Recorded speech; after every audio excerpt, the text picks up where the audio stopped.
working on that book, I followed the connections with Emerson, which I was not aware of at the beginning. And the more I followed them, the more fascinating they became. I mean, Emerson was such a big influence on Nietzsche at an early age, I think at a very impressionable age. And so I think there's an enormous amount going on in Nietzsche that, even though you can't say explicitly, yes, it was because he read this thing here, the essays just had a major effect on him.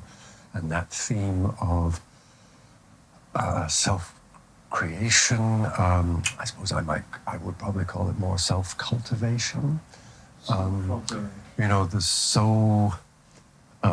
that's partly because I'm doing nothing but Chinese philosophy these days, and you know that they have a big tradition of, we translate the term self-cultivation, but you know, it's in Nietzsche there where he talks about as if we were plants and we need to, or gardens, you know, and we need to sort of make sure we're watered and get enough sun and do a bit of pruning here and there and so on. Thinking about gardens. Yes, and so, you know, in especially, I think, in Human All Too Human and in Dawn, there are quite a few aphorisms where he talks about working on oneself as if one were a plant of some kind. And so that tending, I mean, you know, there's so many streams of imagery that he uses that run in parallel. They don't contradict each other. But I think I think it's in Emerson, the self-cultivation, namely, something is going on. There's already a process of life unfolding, and we work with it, we tend it, we cultivate it. But then, which also came from Emerson, the idea of plastic forming of the unformed block, you know, so we work on ourselves as if we were wood or stone, you know, the sculpting in the metaphors that he uses. And then the notion that he definitely saw in Emerson, it's in, I forget which essay it's in, but the idea that there's creation and creator, and that there's that in the human being that has to be hammered and sculpted and worked and chiseled and so on, which then became very important for Nietzsche and Zarathustra. You know, that Zarathustra taking the hammer to the raw material of the human, and then sculpting something amazing from it, something übermenschlich.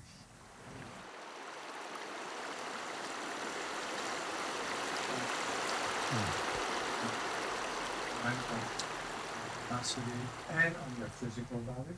Yes, I think that for Nietzsche, since it's really only the body, Yes. And the soul is just something about the body. But of course, you know, he says later on in Twilight of the Idols that the true locus of culture is the body. That's where refinement is achieved through bodily behavior and movement and so on. But I think in all these cases, there's an idea of, I think, of the given, of, you know, that something is given, just as we are given a body, and that does set limits. It has limits, and we can only do so much with it. I can't train myself, or couldn't when I was young, to become a professional footballer, or even basketball, which I tried because I'm not muscular enough. But I can get as fit as I can, and it still won't make any difference because there are certain limits there. But I think the idea of something given, something to work with, and then you do the work. Whether it's molding or shaping or cutting or hacking or watering, as I said, with the plants and so on.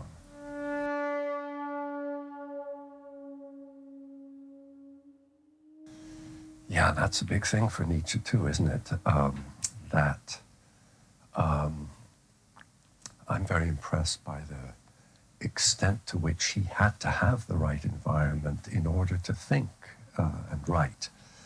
You know, he's that crazy schedule he had of moving 4 times a year, always having to be up in the mountains or down by the sea, and then the spring and autumn was always a problem where to be in between and these in between seasons. So for him, certainly that work is very much, was always very much affected, I think, by the environment, and certainly by the natural environment. Sils Maria, that area was so important to him, but also the time he spent in cities, too. Yeah, that's an interesting one. He said that about the landscape of the Engadin, I think, when he first discovered it.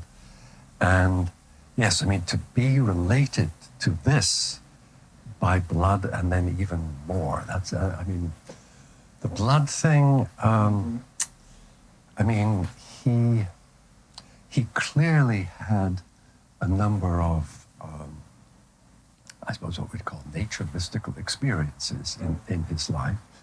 And human all too human, there's that passage about, I forget what the aphorism's called, but where he says it's like a death with waking eyes. He's clearly sitting very still for a long period of time. And then he says the whole landscape is as if spun with a web of light or something. I forget the exact word. But there's quite a few experiences he talks about where that I would call, yes, that's sort of what the nature mystics talk about. So that, I think, in those experiences, he has that feeling of deep connection with trees, with meadows, with lake. And I think that's what's so interesting about Nietzsche is that you would probably categorize nature mystics as to whether they're sort of biocentric, you know, it's really trees and animals and life that they relate to, or those that go into the inorganic realm as well. And Nietzsche certainly did.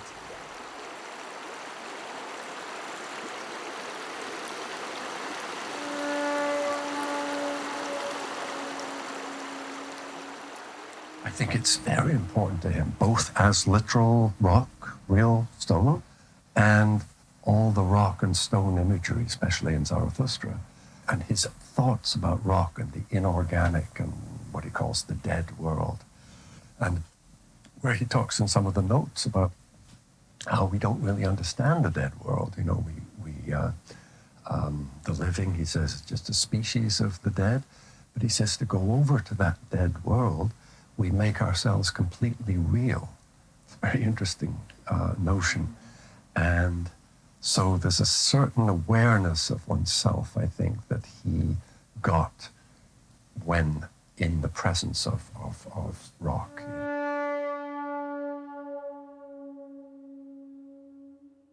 Yes, I mean, to me, it's no surprise or no accident, no coincidence that that magnificent rock was where that thought came to him. There was something that rock is so amazing, and its situation is so amazing.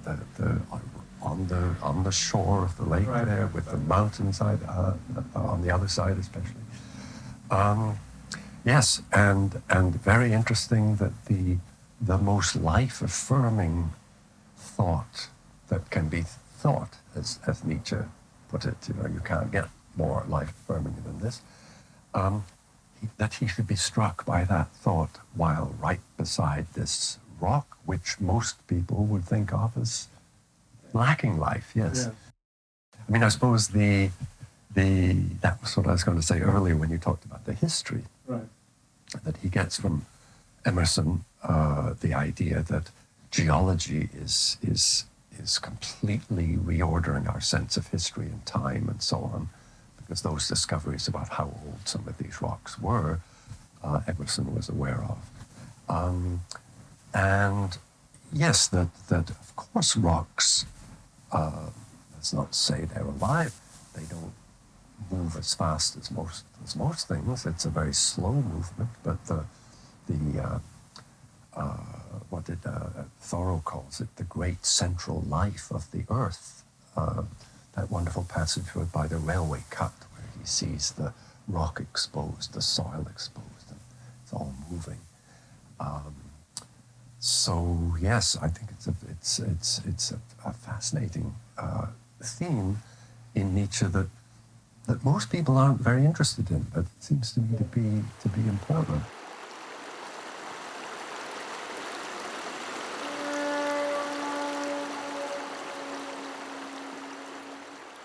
Well, because of the East Asian perspective on rock, you know, that the Chinese are just crazy. I mean, there's been no civilization like the Chinese as obsessed with rock, with unhewn rock, you know, unworked rock. And for them it's all this chi energy, and that rocks have, and especially the older they are, that they have especially high concentrations of this energy, and therefore you construct gardens. Basically, rock is the basic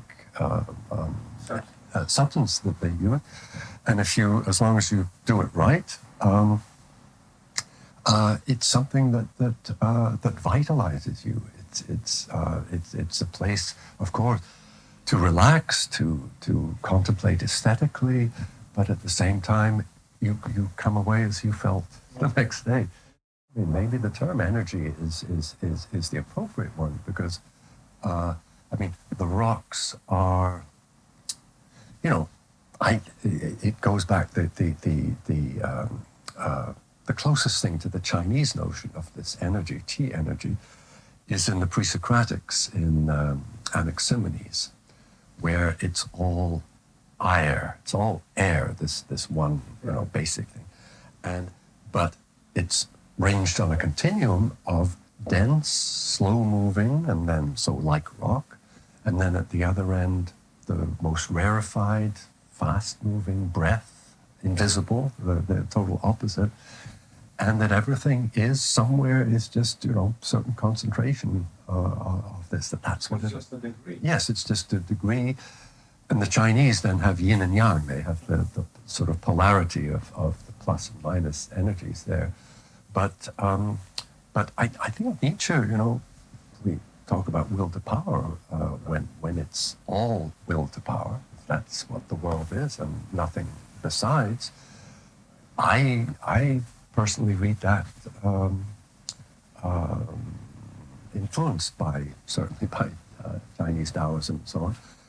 I think that coming to Nietzsche from that perspective, you get a very interesting reading of that. That for everything to be will to power, that it does echo that pre-Socratic notion of there is one. It's not even stuff or substance. It's not that. It's below the material versus immaterial or the spirit-matter distinction. It's something deeper than that. Right. The Chinese call it qi. I think Nietzsche calls it will to power.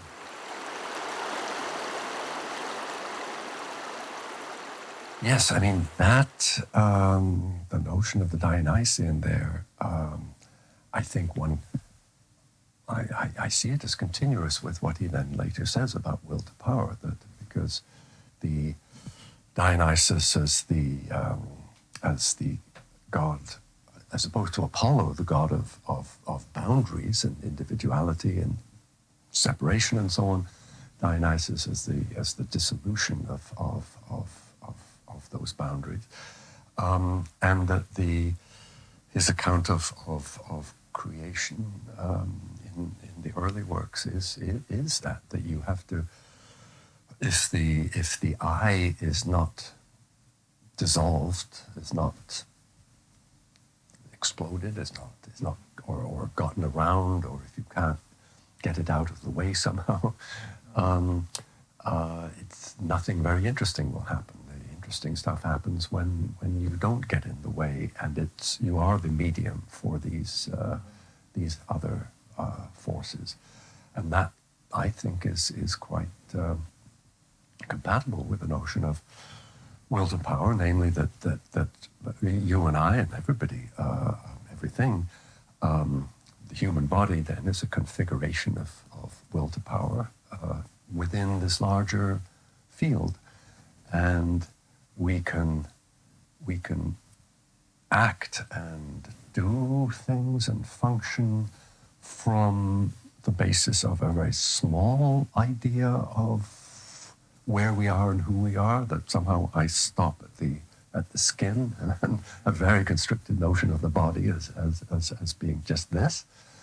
Or I think the way Nietzsche conceived it, and especially after he'd been hiking 8 to 10 hours a day, as he always says, that obviously he felt a bit like you did at the end of your walk in the next morning, that the body gets dissolved. The feeling is not of its heavy substance matter. It's a flow, and so the Dionysian Rausch, the intoxication, that rushing, is because it's powerful because you're open to, you're channeling the yeah, right, I think, and yeah.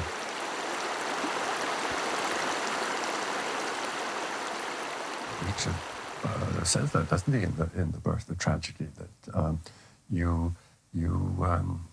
once the I quietens down, it doesn't keep on commenting and everything, and you can start to hear the other voices, then he says it almost, it's like a matter of transcription, that's what a dramatist does, is open to this multiplicity of voices and persons, and pays attention and is the medium through which they can express themselves.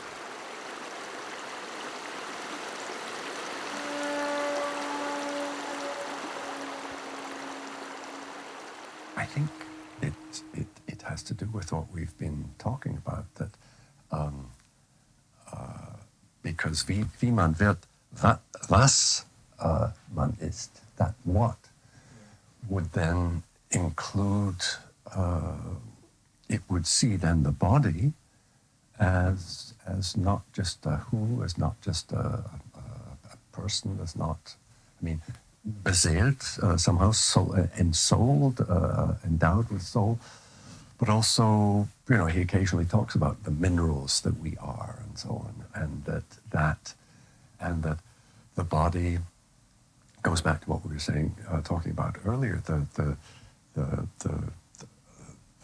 environment of the body, because it's not simply, it doesn't stop at the skin. We're constantly exchanging moisture and air, and we're in constant interaction with the environment. And so that, for me, that's part of what that what is, because it gets us a little bit away from, becoming who we are, would be just to become human, all too human still. Right, okay. But the way I read the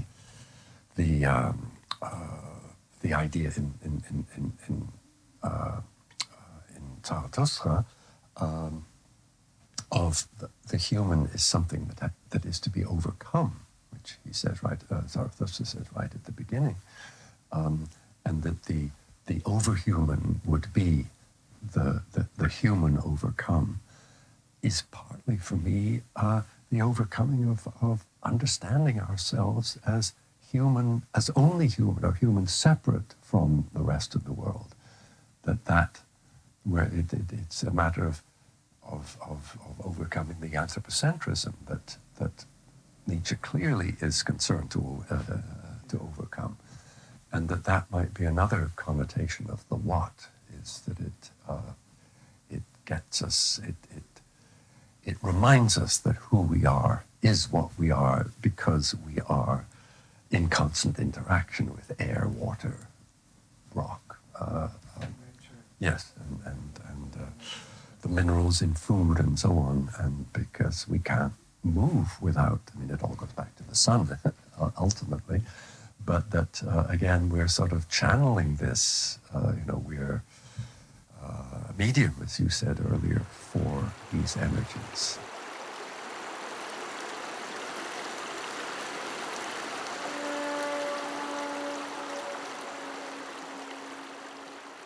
when he talks about Flaubert, when he says sit, as Sitzfleisch. Yes, right, right. That's why I stand here when I write, because sitting is not good for you. Hours of sitting. No, I totally agree. I mean, that's I think one of the great treasures and joys of reading Ecce Homo, that you have that emphasis on weather and diet and you know, the really important stuff that philosophers never talk about or rarely talk about. And again, that's where I see him as you know, one of the big differences to me between the whole Western tradition of philosophy and the East Asian tradition is the East Asian tradition is firmly based in somatic practice, doing something with the body, through the body, as a body. And I mean, from Confucius, all the Taoists, and then the Chinese and Japanese Buddhists and so on, there's a tradition of amazing philosophy in the East that simply takes it for granted that if you're going to do this, then you have practiced movement, you have practiced moving. And, you know, for Nietzsche, I think you're quite right, it was that daily walking that was just so important to him. And it really is rather lacking in the Western tradition. I suppose Aristotle with you know, the certain forms of practice and so on in Aristotle. But otherwise, I think because the body got left behind after centuries.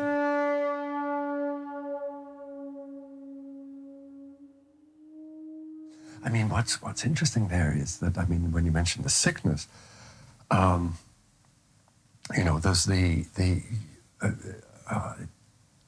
after towards the 7th and 8th or 9th and 10th hour of Marschieren, whether he's marching through the streets of Turin or Venice or Genoa, or he's up in the mountains, the body awareness is of, you know, as in the runner's high, you know, is of flow, I think. And there's some in Twilight of the Idols, I think it is, you know, where he talks about that.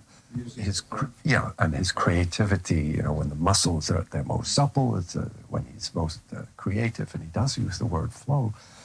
And then you think of illness. One way of looking at that is that this is when the body draws attention to itself and obstructs the flow. I'm rather sensitive to this because I've been having terrible knee problems recently. And, you know, normally you don't worry about your knees because you just walk or you run or you swim or whatever. But when you have a problem there, then the body is drawing attention to itself in ways that are impossible to ignore through pain. And you then realize, I realize now, my God, it was wonderful to have knees that didn't give me pain. But I think that this is that you're definitely right, that Nietzsche's gratitude to his sickness is that these and I think very Dionysian and ecstatic flows of the hiking and you know, being out and all the muscles celebrating a feast, as he says at one point, is balanced by and is sort of made, you know, it's Heraclitus. It's you appreciate that because I'm glad I haven't yet been in as poor shape as Nietzsche, but because the body then rebels or says no or pulls you up short, and then you have to deal with it or lie down for 72 hours or something.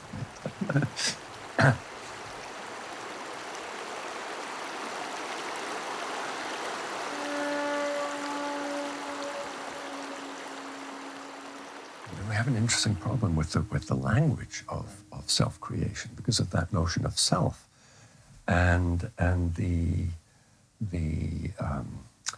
traditional notion in the West of a sort of self as some kind of substance. There's something to it. There's you know, it's it's some kind of stuff. Right, and then after Descartes, you get it becomes race. Res cogitans, res extensa becomes a thing. Definitely a suggestion, even though it's a thinking thing, there's still some sort of thing. And when in Zarathustra, the self is the body, interestingly, and that's clearly not the self of the I, the regular self, the ego. It's not that kind of self. And so I think part of my reading of the self-overcoming is just as the human must be overcome, the human is something to be overcome to get to the Übermensch, the overhuman. The self is something to be overcome. Would have part of it would mean overcoming the notion of the self as something like this, something that we